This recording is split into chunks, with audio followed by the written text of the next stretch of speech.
குழந்தைகளிடம் செடி வளர்ப்பை ஊக்குவிக்கும் விதமாக கோவை மாவட்டத்தைச் சேர்ந்த பொறியியல் பட்டதாரிகளான ராஜகமலேஷ் மற்றும் ரஞ்சித் குமார் ஆகியோர் வித்தியாசமான சிந்தனையுடன் ஃபார்ம்சில் என்ற பென்சிலை உருவாக்கியுள்ளனர்.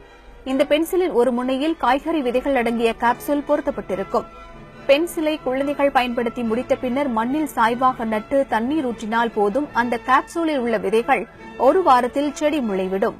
பென்சில் பாத்தீங்கன்னா நேச்சுரல் உடன் பென்சில், இயற்கையான உடன் பென்சில். இது வந்து எந்த ஒரு பெயிண்டோ எதுவுமே கிடையாது பென்சில்ல.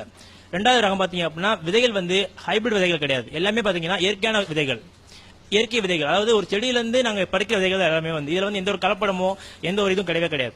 பென்சிலில் பொருத்தப்பட்டுள்ள காப்சூல் தாவர கொழுப்பில் தயாரிக்கப்பட்டது. இவை தண்ணீர் பட்டாலே கரையும் தன்மையுடையது என்பதால் குழந்தைகள் வாயில் வைத்து கடித்தாலும் எந்த பாதிப்பும் இருக்காது. இதில் வைக்கப்படும் விதைகள் காய்ந்து போகாமல் இருக்க தேங்காய் நாருடன் சேர்த்து காப்சூலில் அடைக்கப்படுகிறது.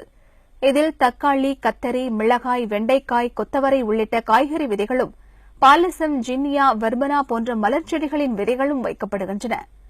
என்ன விதை வைக்கப்பட்டுள்ளது என்பதும் பென்சிலில் குறிப்பிடப்பட்டிருக்கும்.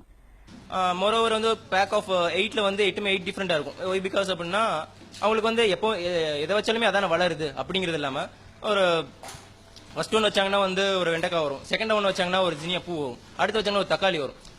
வச்ச ஒரு 1 வீக்ல வந்து ஒரு ஸ்ப்ரவுட் வந்துடும். ஸோ அதனால அந்த இன்ட்ரெஸ்ட் அவங்களுக்கு வந்துடும்.